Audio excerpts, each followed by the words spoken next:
The story of developer Alexey Pertsev's arrest for his involvement in Tornado Cash is a story we and much of the crypto world have been following intently. According to Dutch authorities, Alexey Pertsev is suspected of involvement in concealing criminal financial flows and facilitating money laundering through Tornado Cash.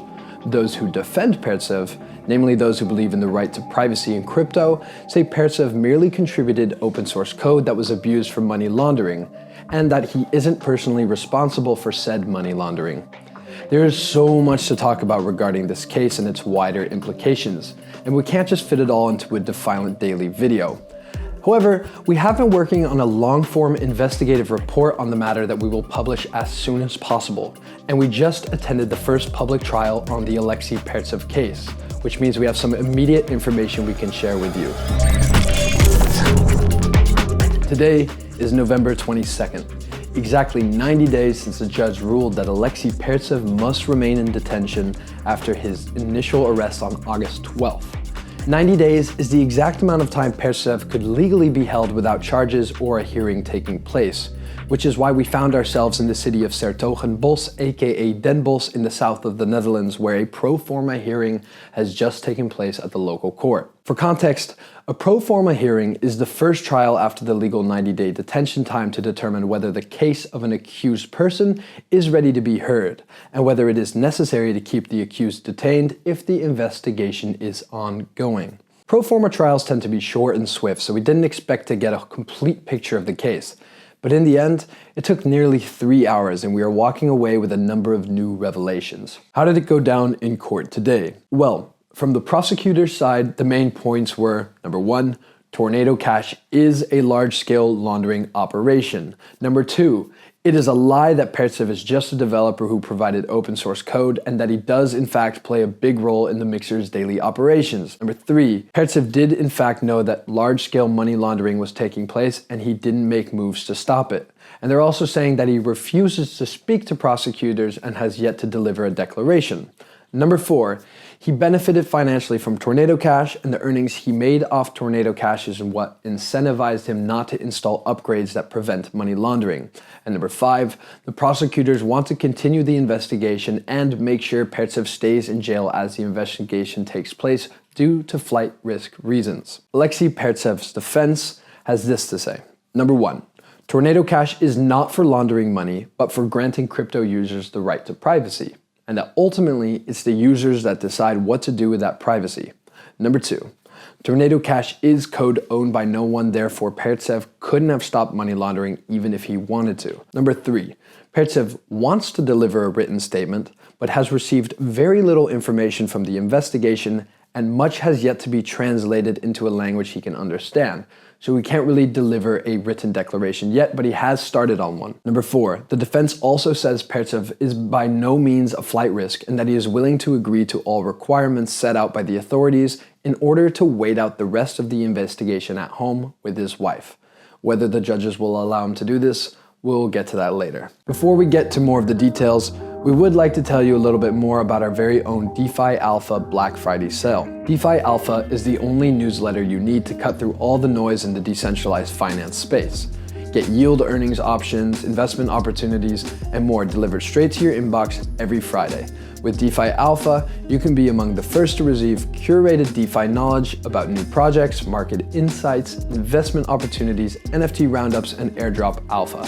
Join our premium subscribers who read about the best tokens, yield options, and new platforms without scouring the web for hours. Click the link in the video description below to get 40% off in our Black Friday sale. Now, back to the story. To start with, the prosecuting officer from the Minister of Justice of the Netherlands kickstarted the hearing with some rather damning statements, saying that between August 2019 and August 2022, Alexey Pertsev is suspected of facilitating money laundering through Tornado Cash, and that Pertsev was one of the most important developers of the protocol. She followed that up by saying, quote, "At the end of the day, we are looking quite clearly at a large-scale money laundering operation," and quote, that the suspect knew very well that Tornado Cash is the go-to place for money laundering. The prosecuting officer then went on to say that on the outside, it may look like a DAO makes all the decisions, but in practice, the three founders, Roman Semenov, Roman Storm, and Alexey Pertsev, have massive influence on the direction of Tornado Cash and the DAO, including what the DAO votes on. She also claimed that Semenov, Storm, and Pertsev have the most torn tokens, meaning they always have the most say in the voting. It's a big statement, but she also offered no proof in the process. However, the officer did say that they know this through an important group chat discovered on Pertsev's confiscated phone that included all three founding members of Tornado Cash, which supposedly revealed just how involved they were in the mixer's operations from 2019 up until his arrest. Having seen this chat, the officer then stated, quote, that Pertsev published code and didn't have anything to do with the daily operations of Tornado Cash is a lie that we can banish to the kingdom of fables, end quote. Looking through Pertsev's phone, the prosecutor said he had many requests from journalists and authorities to act regarding the laundering of money, but that he never acted on them. He was apparently asked in an earlier private trial why he never jumped in to try to stop money laundering, but Pertsev supposedly refused to answer. In general, the officer of justice made it seem as if Pertsev does not want to speak and that he has been given the right to hand off a written declaration, but that he still hasn't done that. However, as we would find out later from the defense, the only reason Pertsev hasn't provided a declaration is because the investigation is far from complete, and much of the information unveiled in the investigation has yet to be translated into a language that Pertsev can read. The defense has received some information from the investigation in the form of a 2,500-page document, but that document only arrived on the Friday before the trial, and this trial is happening on a Tuesday. In other words, it was impossible to prepare any defense based on that document.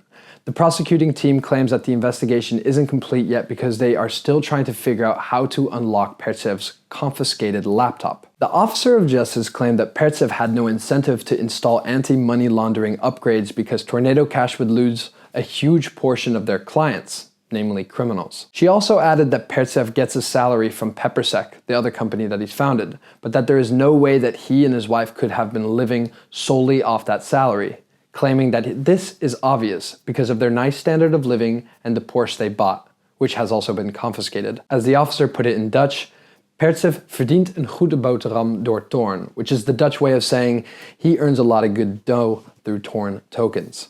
The officer finished off her statements by saying that Tornado Cash has damaged the reputation of crypto and that there is evidence that he was getting ready to escape the Netherlands and move to Turkey before being arrested.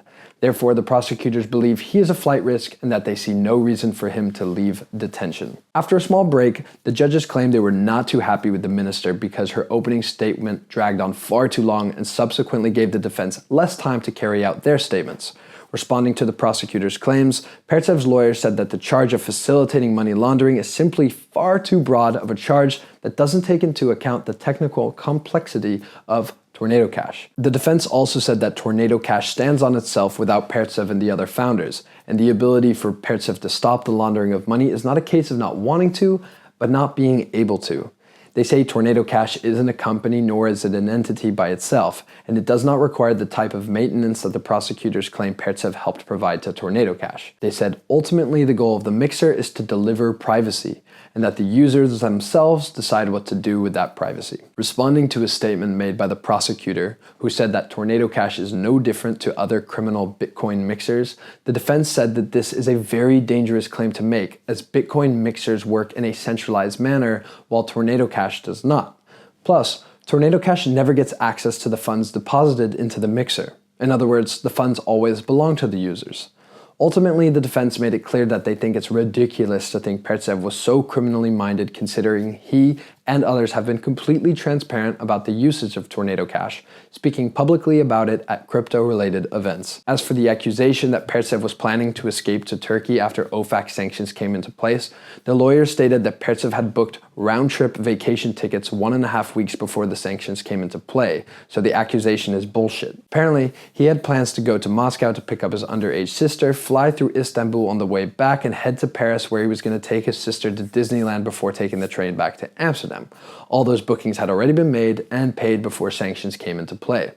In response to the prosecutor's request to continue the investigation, the lawyer said that this investigation has already been taking place for 2 years before his arrest, and that continuing even further is ridiculous. However, They said that if the investigation should continue, Pertsev is prepared to accept all requirements that the judge sets forth as long as he can spend the coming months at home with his wife through Christmas until the next hearing, even if that means providing a €200,000 plus deposit or being electronically monitored and checking in with the police weekly. He also said that he would never think to flee to Russia because he would be enlisted into the army if he went back for good. When the defense had wrapped up its statements, the judges then took a short 10-minute break to decide whether Pertsev can wait out the rest of his investigation outside of jail or if he has to remain in detention. In the end, they stated that Pertsev is a flight risk as well as a collusion risk and that he must remain in jail, much to the despair of his wife. It's gonna take a moment to let all this information sink in, and the investigation should reveal more details. But ultimately,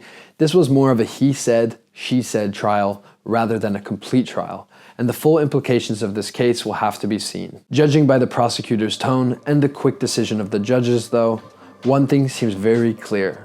The government does not want to let Pertsev go by any means, and it seems that they may very well be trying to make an example of Pertsev, considering there are other programmers who have played a similar role to Pertsev but have not been arrested. That's all for today.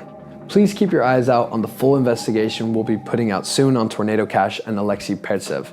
And thank you again for coming by The Defiant.